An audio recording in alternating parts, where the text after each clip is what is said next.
মাননীয় স্পিকার, আমাকে সুযোগ করে দেওয়ার জন্য আপনাকে অসংখ্য ধন্যবাদ।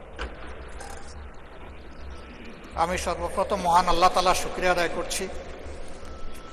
আপনাকে ধন্যবাদ জ্ঞাপন করার পাশাপাশি সারা দেশবাসী এবং বিশেষ করে আমার নির্বাচনী এলাকার সম্মানিত জনগণকে ধন্যবাদ এবং কৃতজ্ঞতা জ্ঞাপন করছি। তারাই আমাকে এবং আমাদেরকে এখানে কথা বলার সুযোগ করে দিয়েছেন তাদের মূল্যবান ভোটের মাধ্যমে।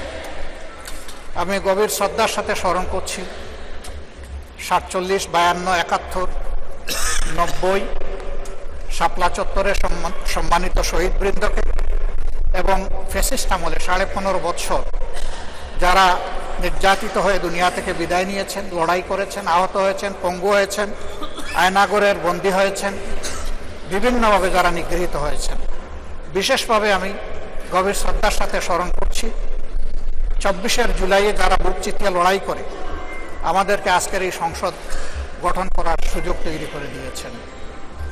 তাদের মধ্যে যারা নির্যাতিত হয়ে দুনিয়া থেকে বিদায় নিয়েছেন, মহান রব্বুল আলমিনের দরবারে দোয়া করি আল্লাহ তাদের সকলকে শহীদ হিসাবে কবুল করুন।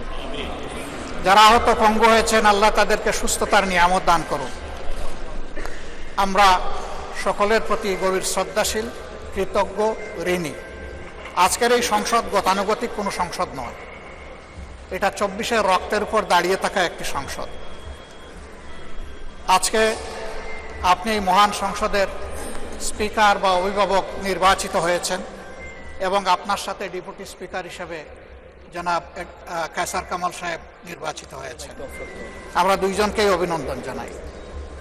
মাননীয় স্পিকার, বাংলাদেশের স্বাধীনতার পরপর 55টি বৎসর আমরা অতিক্রম করে এসেছি। এই দেশের সংসদ এবং সংসদীয় রাজনীতি সত্যিকার অর্থে খুব কম সময়ে কার্যকর ছিল। অল্প যেটুকু সময় ছিল জনগণ তার সুবিধা পেয়েছে। বেশিরভাগ সময় ফ্যাসিজমের কবলে পড়ে এই সংসদ ছিল অনেকটা দামি সংসদ, অকার্যকর। এবং আপনি যে বিরল সম্মানে আজকে ভূষিত হয়েছেন, এই জায়গায় অভিভাবকত্বের দায়িত্ব যারা পালন করেছেন অতীতে, তারা নিজের উপর, সংসদের উপর, দেশবাসীর উপর, গণতন্ত্রের উপর, মানুষের অধিকারের উপর তারা সুবিচার অনেকেই করতে পারেননি। আমরা আশা করি আপনার এই অভিভাবকত্বের জায়গা থেকে, আপনি যদিও একটা দল থেকে নির্বাচিত হয়ে সংসদে এসেছেন, কিন্তু ইতিমধ্যেই আপনি ঘোষণা দিয়েছেন যে আপনি জাতীয়তাবাদী দলের স্থায়ী কমিটির সদস্য পদ থেকে পদত্যাগ করেছেন। এখন আপনি সকলের। আমরা মনে করি আপনার কাছে সরকারি দল এবং বিরোধী দল আলাদা কিছু হবে না। আপনার কাছে আমরা সুবিচার পাব, জাতির কল্যাণে যে কথাগুলো বলতে চাইব সেই কথাগুলো বলার সুযোগ আপনার কাছ থেকে পাব। আপনার নেতৃত্বে এটি একটি গতিশীল সংসদ হবে, এটা আমরা আশা করতে চাই।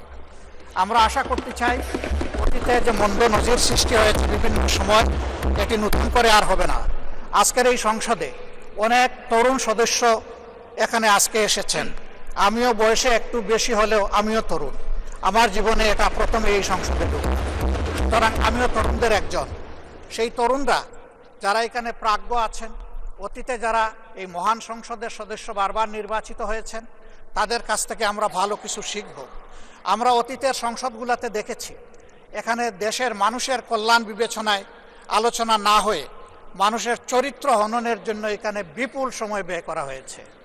আমি আপনাকে বিনীতভাবে অনুরোধ করব, এই সংসদ যেন কারো চরিত্র হননের কেন্দ্রে পরিণত না হয়। আপনার কাছ থেকে কেউ সামান্যতম সুযোগও যেন এই ব্যাপারে না পায়। আমরা চাই এই সংসদ শুধুমাত্র জনকল্যাণে প্রতিষ্ঠিত হবে এবং পরিচালিত হবে। আমি আস্থাশীল, গভীর আস্থাশীল। আপনি একজন লড়াকু মুক্তিযোদ্ধা, আপনি পারবেন ইনশাআল্লাহ এই সংসদকে সফলভাবে নেতৃত্ব দিতে। আমরা আপনার সঙ্গত প্রত্যেকটি বিষয়ে কথা দিচ্ছি, আমরা আপনাকে সমর্থন দিব, সহযোগিতা দিব, আপনার জন্য দোয়া করব। আমরা আপনার কাছ থেকে শুধু ইনসাফ আশা করব। আপনি যদি এই সংসদের উপর ইনসাফ করেন, তাহলে 18 কোটি মানুষের উপর ইনসাফ করা হবে। কারণ রাষ্ট্রের গুরুত্বপূর্ণ 3টি অঙ্গের একটি হচ্ছে সবচেয়ে গুরুত্বপূর্ণ অঙ্গ। এই অঙ্গটা যখন সুস্থ সবলভাবে পরিচালিত হবে, বাকি 2টা অঙ্গ সরাসরি সেইভাবেই কাজ করবে। মাননীয় স্পিকার, আবারও বলি, জুলাইয়ের রক্তের উপর দাঁড়িয়ে এই সংসদ, জুলাইয়ের একটা প্রত্যাশা ছিল, একটা মাত্র স্লোগান ছিল, উই ওয়ান্ট জাস্টিস। আমি আবার এটা এখন উচ্চারণ করলাম, উই ওয়ান্ট জাস্টিস। আপনার মাধ্যমে সমাজের সকল অসঙ্গতি, অন্যায়, অপরাধ, দুর্বৃত্তপনা, এটা রাজনৈতিক হোক, অর্থনৈতিক হোক, সাংস্কৃতিক হোক, এই সবগুলার অবসান ঘটবে এই সংসদকে কেন্দ্র করে। এই প্রত্যাশা ব্যক্ত করে আমি আপনার সুস্বাস্থ্য, দীর্ঘ হায়াত কামনা করছি এবং সফল নেতৃত্ব আমি কামনা করছি, যে আপনি অভিভাবক হিসাবে ইনশাআল্লাহ সফলভাবে নেতৃত্ব দিবেন। আল্লাহ হাফিজ। আসসালামু আলাইকুম রহমতুল্লাহ।